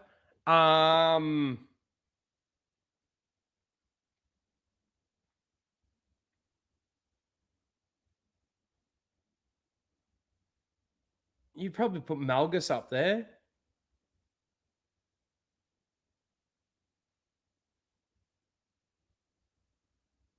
Plagueis.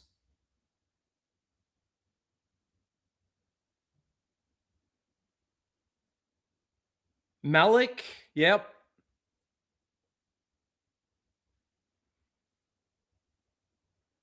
Zana? She's pretty fucking... I really like Zana. One more. Based on what I've heard, probably yes, Kaitis.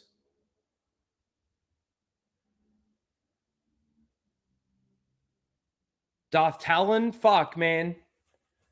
That's why I said no particular order, because I'd actually have to sit down and fucking... Nihilus is pretty powerful, that's true. There's a lot of good Sith out there, man. A lot of good Sith. And in saying that, there's a lot of good Jedi out there too. A lot of good Jedi out there too. Thanks for the question.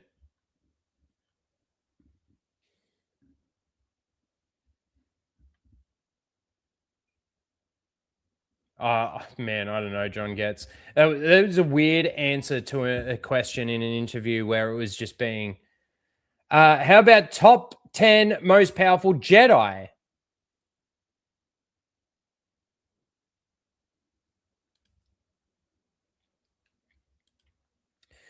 Well, you'd have Anakin, Luke, Yoda,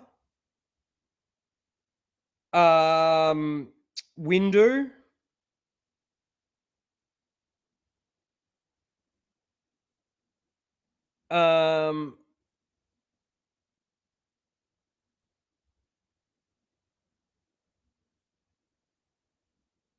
dude. Why am I blanking on fucking names? Oh, what's her name? Why am I blanking on her name? She's in the temple. Mara, help me out, please. Oh, of course, Obi-Wan. Qui-Gon as well. Qui-Gon. So that's 6.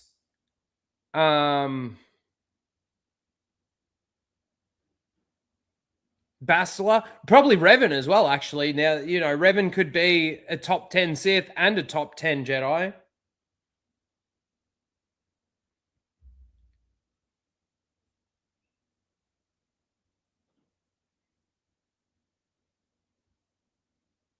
Sorry, what was the question? Who did Anakin speak to in the temple when he was trying to leave to go and save Palpatine in Revenge of the Sith? What was her name? I'd probably put her in the top 10. Kyle Katarn, that's another one. Yeah, I said Mace Windu.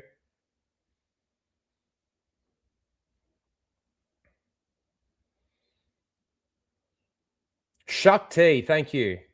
I reckon she's up there.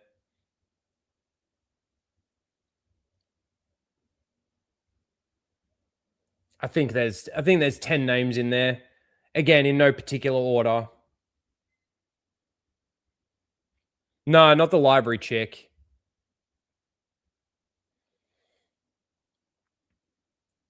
Sifu Dyers, that's true. Count Dooku, yep.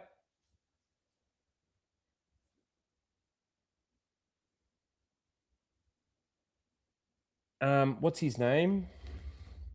He's got yellow here. And he falls in love with Ventress.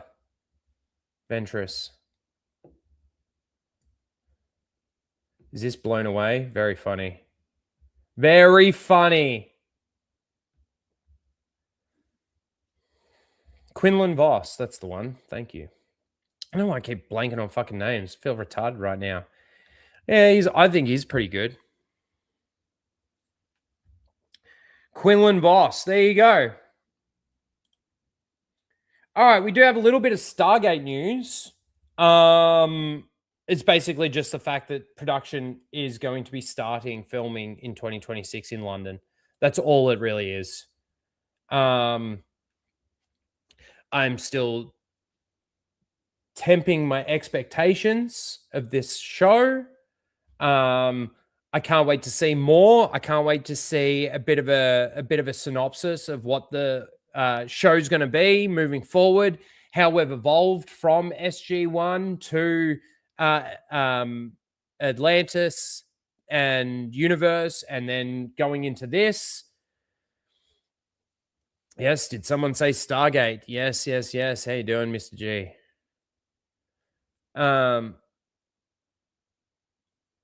Again, it's hard to sit here and sort of really be super excited about something, despite the fact that nearly everything that we're hearing is good. With everything though that we've had. With everything that we've had with Amazon, with everything that we've had with entertainment in general. Weird that it's going to be filmed in London. It's probably a cost thing. It's probably a tax write-off thing. There's probably so much. It's all got to do with money.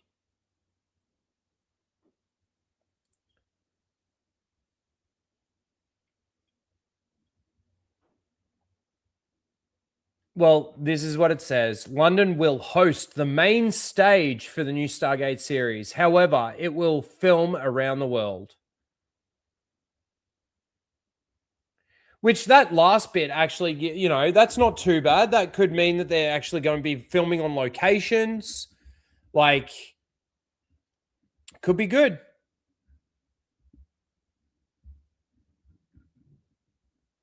I thought it was Ahsoka. You are all wrong. The most powerful Jedi is Sabine Wren. Look what she did with no natural force abilities. Yeah, well, that's true. That's true, Greg. What do I think about the Highlander images? They look good. They do look good. They look fine. Everybody likes Henry Cavill. I like Henry Cavill. Let's just hope they can pull it off. And let's just hope that they don't fuck up another thing that Henry Cavill's involved in. Could you imagine? Oh, I'm getting hungry. Stomach's starting to growl. Where were we? We were there. So anyway, I just thought, okay, good. They're starting to film in 2026 in London in the UK. So 2 years. They're saying it should take to produce. 2 years. So 2026 to 2028. And then what? We get it maybe late 2028, early 2029. Something like that. That'd be cool. Let's see. I don't even know why I've got that, to be honest. I should have had that before we went into the Stargate thing. I didn't even read all of this. You know what I read on this? And I'm like, I'll bookmark that. I just read that sort of headline there. The Acolyte creator, Leslie Headland, confirms the Stranger was intended to be the first Knight of Ren. And this is what she had to say.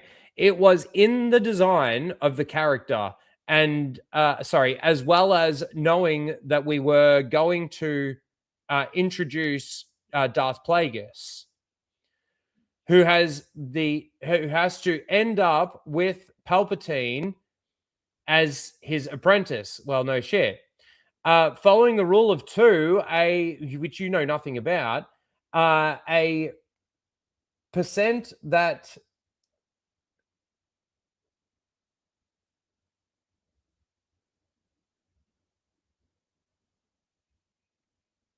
a precept that limited the Sith to just two, a precept that just limited the Sith.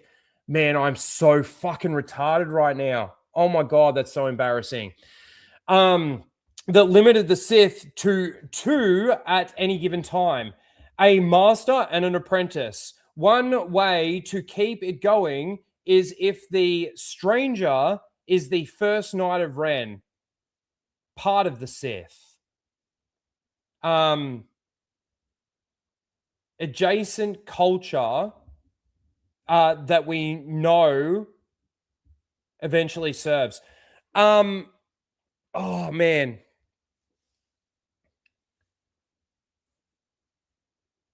There's a couple of things about this statement. They obviously had no original plan for the Knights of Ren. No, they had no original plan for the Knights of Ren. They also they clearly don't understand the law. They don't understand the rule of two. They don't understand the whole concept of it. You know, Bane came up with it. Well, it was really Revan that came up with it.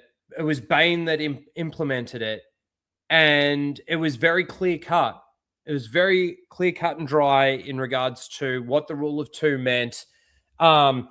Yeah, there were Sith that went against it. There were Sith that went and did things that actually set the Sith back. There was a lot of shenanigans going on. I'm not going to deny that.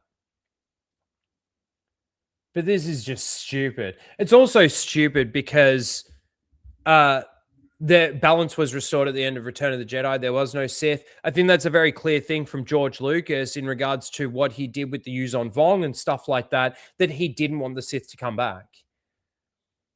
At least not for a while, you know. So, I don't know. I don't even know why that's sort of brought up, to be fair. Oh, did you guys see? This was so funny to me. Did you guys see Will Shatner in the car eating his cereal? It blew my mind that they actually fucking did this. Will Shat here, bringing fiber to the masses with Kellogg's Raisin Bran. Duty calls. Will Shat? Every darn day. Whoa. Bye.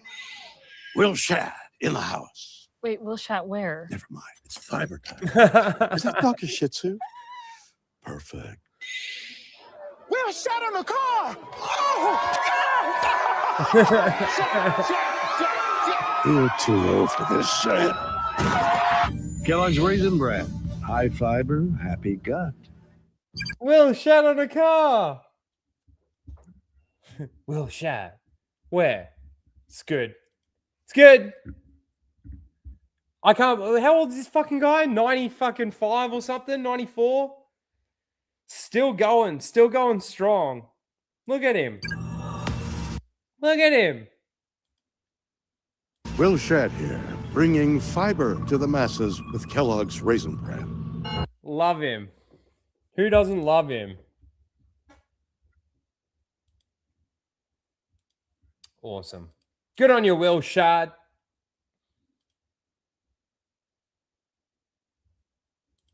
Will Shat on a car. Very clever. Very, very clever. Alrighty then. What do we got here? Oh, let's go through this really quickly.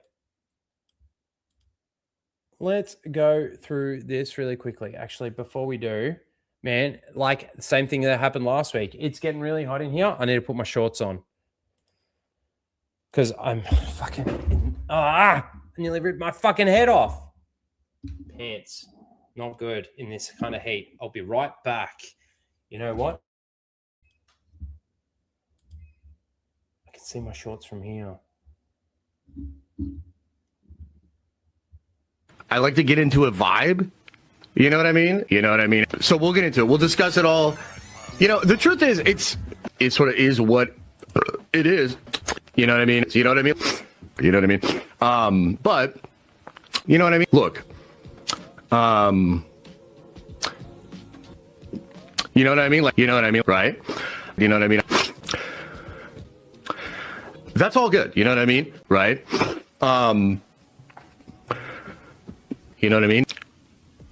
You know what I mean? Totally understand it. Like, totally get it. You know what I mean? You know what I mean? And asking me questions and this, that, second, the third. Like, you know what I mean? You know what I mean? Frankly, I'm a big believer in, like, alchemy. You know what I mean? Sort of an esoteric, hippy-dippy kind of a guy, right? You know what I mean? You know what I mean? You know what I mean? And that's all. You know what I mean? But, yeah.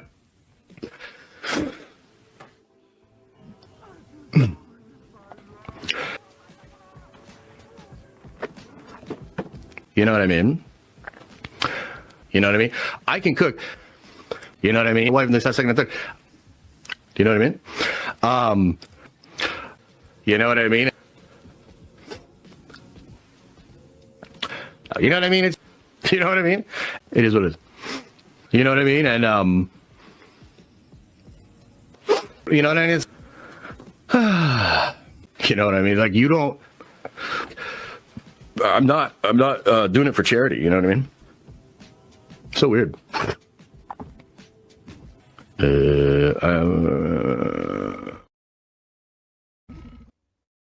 What are you talking about?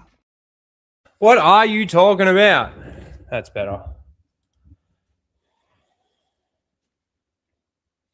It's freezing here. It's boiling here. Oh, I don't even think we need headphones for this.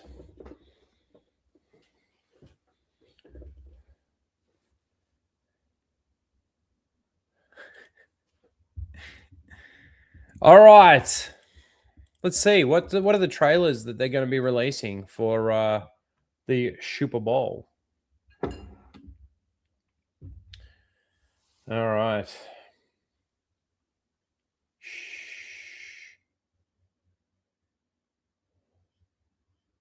Are you going to give me a... I just want a list. It's in video form?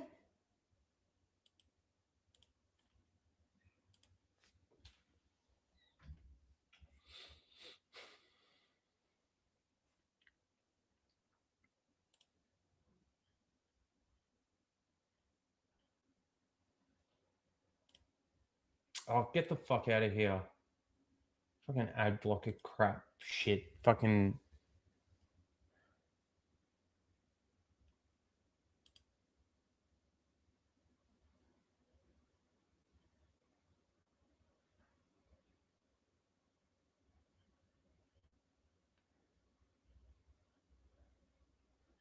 All right, this is better. This is better. Can I get rid of that? Hello?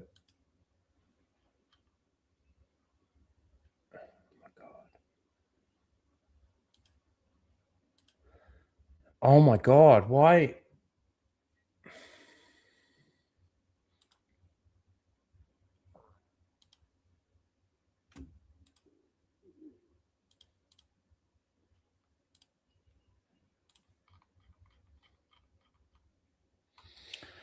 Scream 7.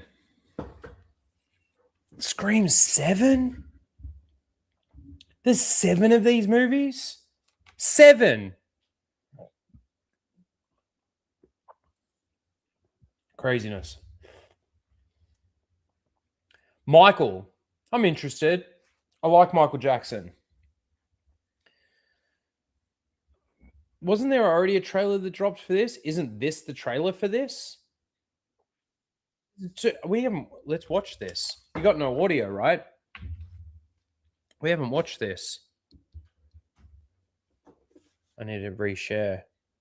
Give you guys some audio. Scream 5 was shit. 7. Let's watch this.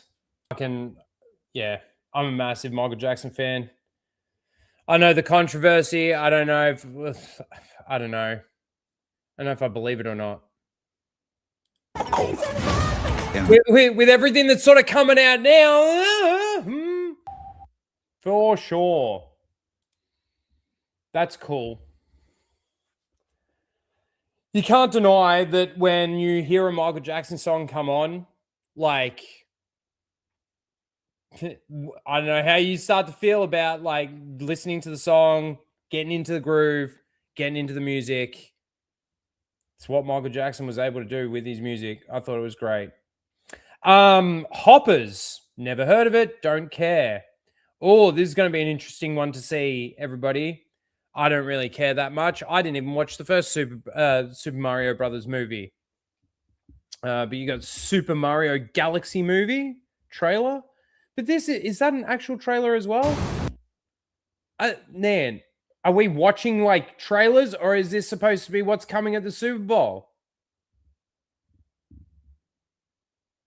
Maybe there's more trailers for those things coming. Perhaps. Mandalorian and Grogu. See, this isn't a trailer. We've seen that one. We'll get another one. Disclosure Day. Oh my God. Oh my God. That just looks like propaganda movie. Toy Story 5. That's going to be an interesting one. Supergirl. That's going to be an interesting one. I might do one for that. But we'll see. If they do a Mandalorian and Grogu one, I'll do that. And if they do another one for Michael, I might do that. I might just do them all. I don't know. Should I do them just all in one video, or just Super Bowl trailer reactions or something? Or should I separate them?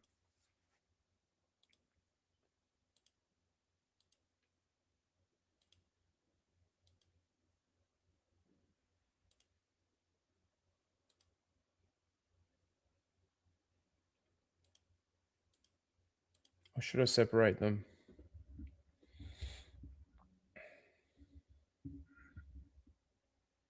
Should have ended at 3 with Toy Story. I agree. Is James Gunn doing Supergirl? I believe so. It's his DCU.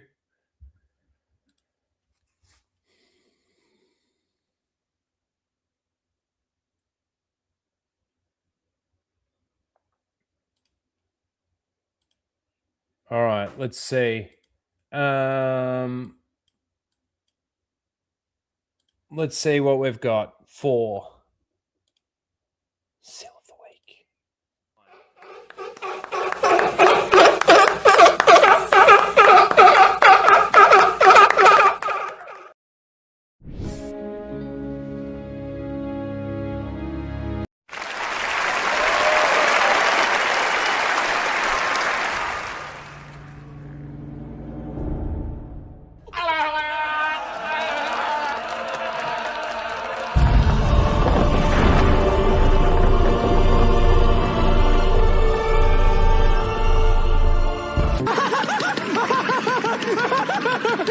I'm all the Jedi.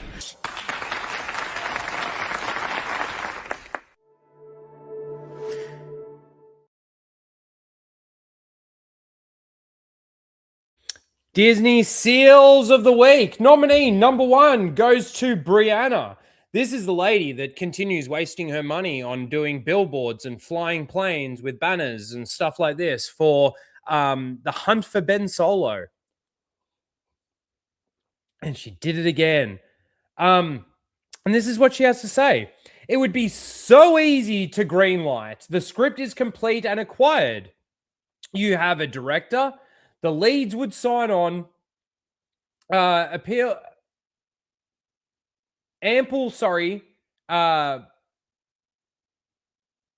capital. The industry needs jobs. What do fans need to do for you to realize it's this a step in the right direction? May 2026, renew hope in the galaxy. and bring him home. Hashtag the hunt for Ben Solo. SaveBenSolo.com. SaveBenSolo.com. My God.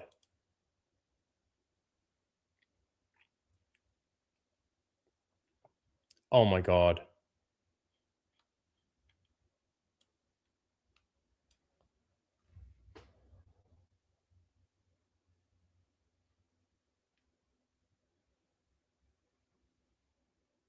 Missing posters.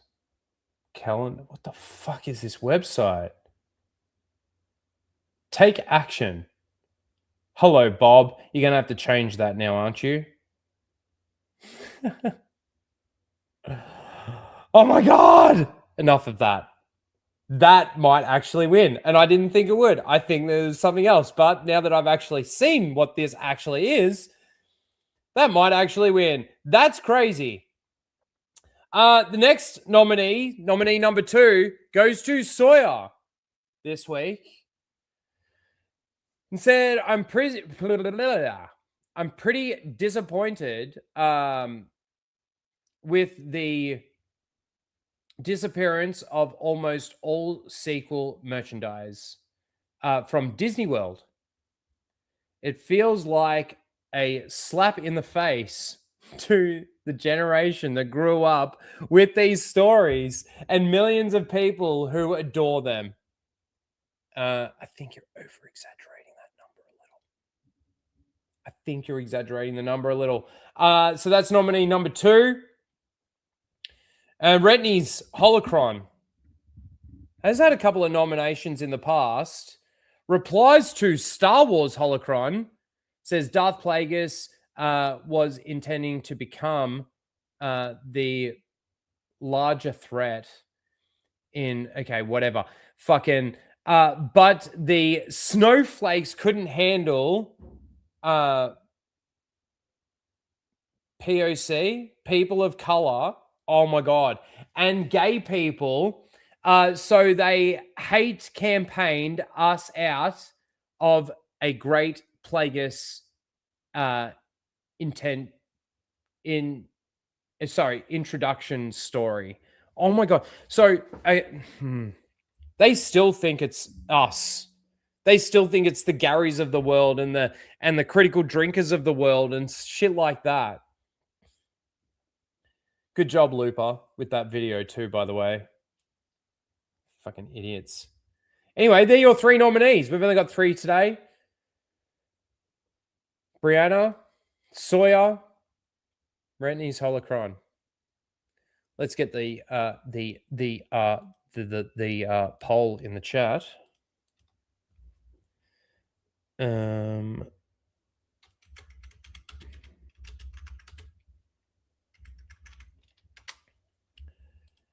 1, 2, 3.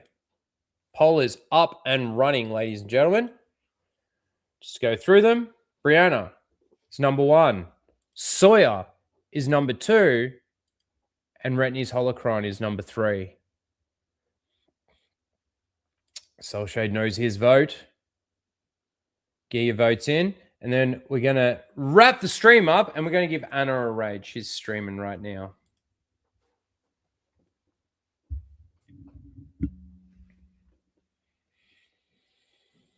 This one's pretty crazy.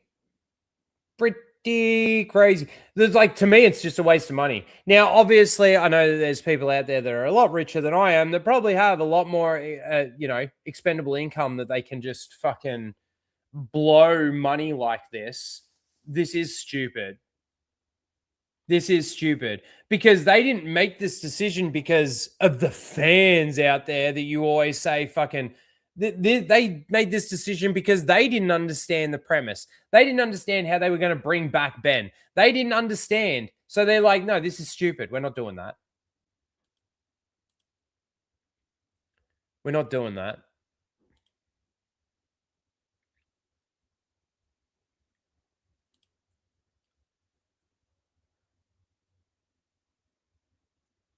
Oh, thank you, Mike. I see that you've sent me a list of the Super Bowl trailers. It probably would have been easier to just use that. There's also an Odyssey trailer coming, Street Fighter trailer. So that fucking list was bullshit anyway.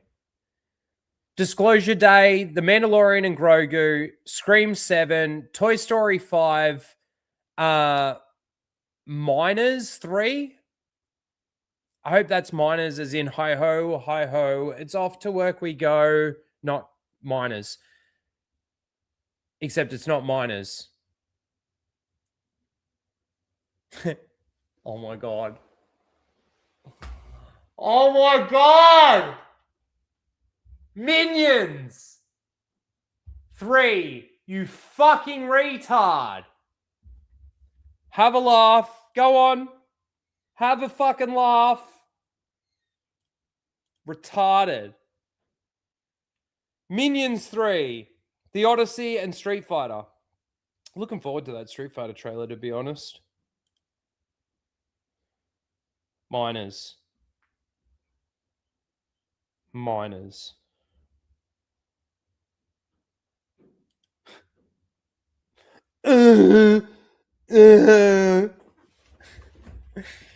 All right. You're ready for Helen of Detroit? Yes. Yes. Yes.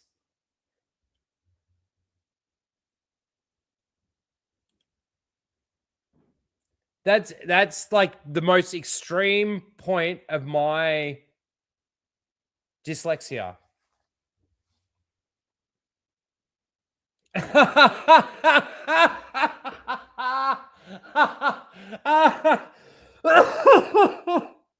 Oh my God.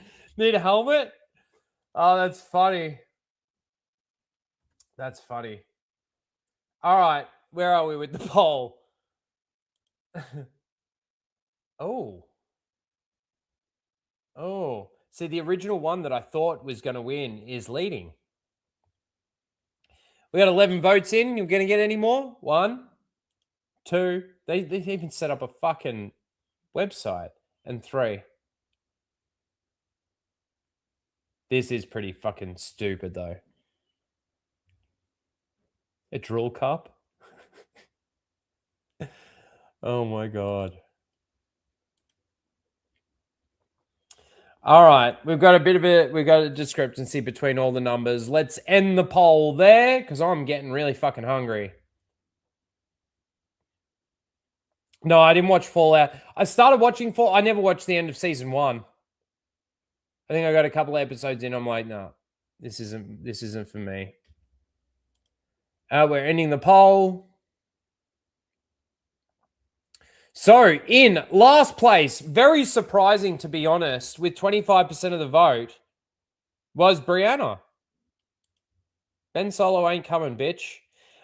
In second place, the runner-up this week with 33% of the vote was Sawyer. And the winner of this week's Seal of the Week was Retney's Holocron. Congratulations.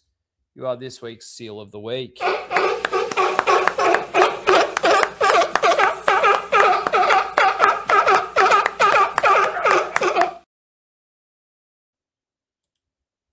Let's hope the minions start singing hi-ho, hi-ho. It's off to work we go.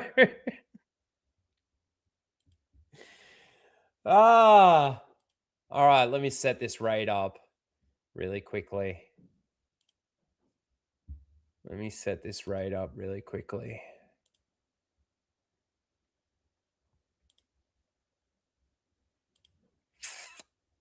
Where are you, Anna? Fuck, there's so many people live right now. Well, guys, thank you for hanging out. It was actually really awesome. It was a good show. Sorry about the controversy through the week. I hate the drama. I always try and ignore it. I always just try and sit there and just be quiet. And I open my stupid mouth. If you want to see my response to all the responses, basically, it's at the beginning of the stream. And it is what it is. Better save that, actually, or else we won't be rating anyone. Thank you, everyone, for hanging out. It was awesome. Be prepared for a couple of videos, hopefully, after Super Bowl. But also, I will just say there's a possibility, let me say this, that tomorrow I will be on Robot Head. He reached out to me last week, but I was at work. And I said that I'm not working this week, so I could do this week. I've messaged him. I know he's a busy guy and everything. And he'll probably message me back probably tonight. So hopefully you'll see me over on Robot Head's channel. If you're not subscribed to Robot Head, he does great content. Big inspiration for a lot of my videos. Well, not a lot. Probably the majority are just shitty videos. But the scripted ones and the edited ones, heavily inspired by him and Moeller and others. And then also tomorrow, after that, I believe I'm going to be on Jack, which is on Cecil's channel, which is over on Rumble. And then Saturday, I've got a wedding to go to. Sunday, a Flashcast. Monday, we got Super Bowl, and you'll get some videos, hopefully, with some reactions from some trailers. But other than that, I'm still working on another script. I'm hoping that I can have this recorded, edited, and completed by the end of February. And then work on another one and hopefully have that ready by the end of March, end of April, end of May. So I'm hoping to try and do something a bit more like that. There is a lot of work that goes into them, so it does take some time. So I'm not putting any guarantees out there, but I am doing the videos. So stay tuned for that. Please subscribe if you're not subscribed. Smash the like button on your way out. I'd appreciate that. To all the lurkers and the rewatchers, Lara A, prayers to you, my girl. I hope you're doing all right. But to everybody else, all the lurkers, like I said, and the rewatchers, I appreciate you guys. Please smash the like button. And if you are new, like I said, subscribe. We will see you later. Take care, everyone. Oh, I nearly just went end stream. If I can play an intro, an outro or something, do fucking something. Jesus. All right. Catch ya. You'd better put a chick in it.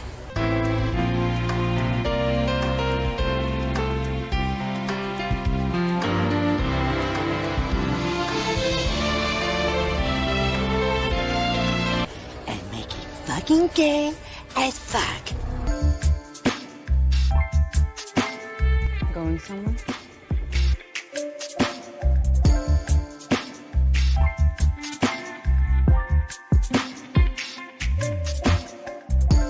And I want it lame! Put her on a path of her own choosing, so that no matter which direction she takes, we'll always be one step ahead of her. What? That is so lame!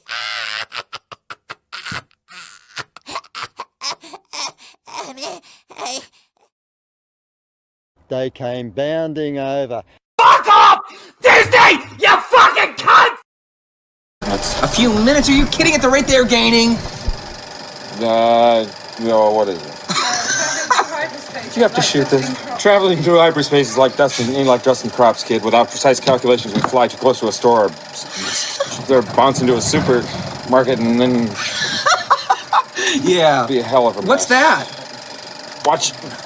You're losing the deflector shields. Go strap yourselves in. Be careful on the way out. Yeah, sure. I'm taking it very cautiously. You go away. Bounce too near a supermarket?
Oh, Mozza, read that. Mozza, don't let the American bitch. Did you just fart? Yes, I did. Tell you what to do. I think it's bedtime, Mozza. Question mark. I think it's bedtime for Mozza. That's the type of videos we watch on fucking Happy Hump Day.